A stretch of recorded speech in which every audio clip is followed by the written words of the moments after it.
On this weird thing with US dive bombers, I was striking a guy over a very tall island and was surprised when the forward momentum was nullified by the height.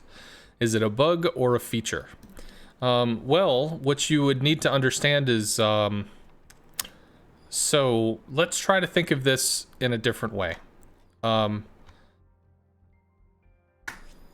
So for some people, you may have played a game called Monopoly.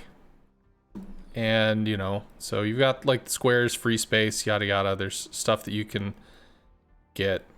But the reason why I'm pointing this out is Monopoly is a board game. Monopoly is a flat square that you put on a tabletop and you do stuff on, right? So there's no up and down in Monopoly. There's just a board game. Well, World of Warships is also a board game.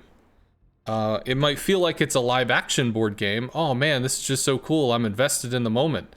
But it's a board game. Like literally, that's what it is. So if you think of it this way, when your planes exist on the board, they're actually, they're just a piece on the board.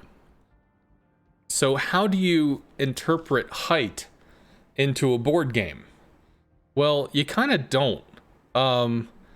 Which is strange, but that's actually the reason why you could be extremely high in the air and take AA damage, and yet you could be extremely down, you know, low and take AA damage. That's why 6 kilometers away from like a ship, sorry, so let's try to do this. So if you're thinking in terms of like the surface on the water, you might have a ship that's shooting at you,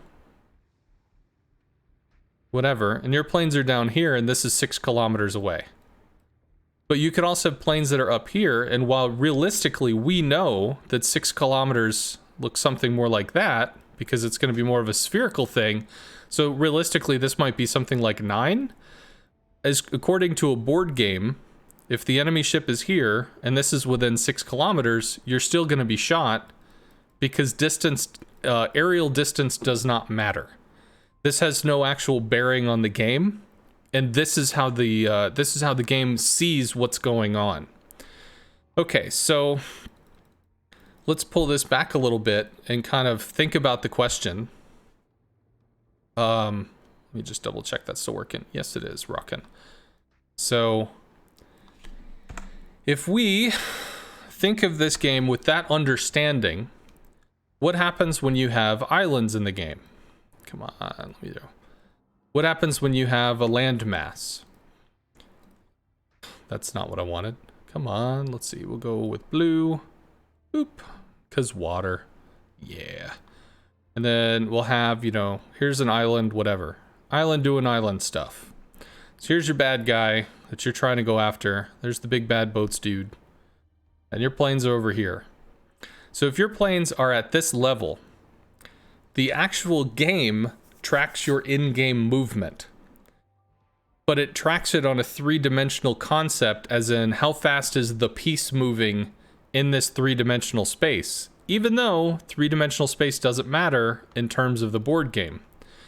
So if you're moving, we'll say 200 knots forward, well then you're moving 200 knots in that direction. But as you start to come over, because it would look silly if the planes just flew through the rocks, they did actually create a thing where you'll fly over it. So at this point, that 200 becomes this, in which case you're flying 200 knots up. However, when you look at it in terms of the board game, instead of going 200 knots, you're now going maybe 120. Because realistically, in terms of this board game, you're only looking like you're going that far in a flat direction. So when you're saying something about you had your dive bombers and you're going up and over, the dive bombers are going to have an interaction where they're going to follow an animation path. And that animation path is going to do something like this and go through. Well, if you have an animation path that's trying to go up relative to a surface, we'll say the surface is down here, but then suddenly you have this surface up here, well then theoretically this animation path needs to be up here. So you start having this weird interaction where the planes are trying to understand where they are in relative to the new surface, which means they're actually going to be trying to go up here to then come down and do this, assuming that surface stays. But then the surface drops right back down to a new surface level, which means you're going to have this strange, weird recalling thing because you only go a set amount of speed, which means even though you're up here, you're only going a set amount of speed down. So you might be going, say, 200 knots, but if you're going up, you're only traversing a very small amount on the board, which means if all of a sudden you're up here, you're going down 200, but you're so far away, like, the game isn't really... It's just a game, so it's going to have a bunch of simple coding, simple concepts and interactions that it's going to use. So in general, if you're trying to bomb off of an island and you're putting yourself in a situation where you're changing up the level that your animation of your planes is interacting with, you get some weird stuff, which is actually the exact same thing that happens when you've got literally like some sand in the water. and you've got your German rocket planes, which are perfectly fine being down here. They start to, oh no, not doing that shit. Like, where this was their new normal, but because there's dirt, it might actually pretend that the normal is underneath the water, but now it rises up. So this rises up to the new normal level. So that's a very long answer to probably a rather basic question. I don't know. I don't think you would, it's not a bug because it's actually working the way that it was designed in terms of like how the plane is interacting with the level. Is it a feature?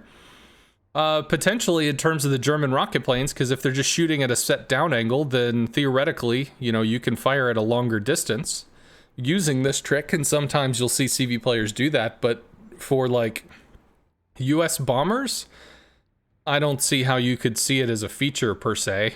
Because I think it'd be hard to make it useful in terms of a feature. Like, I'm trying to imagine two brothers and somehow trying to manipulate that, and I just think it'd be hard as hell. So yeah, lots and lots of information on that one, but that is the response to the question.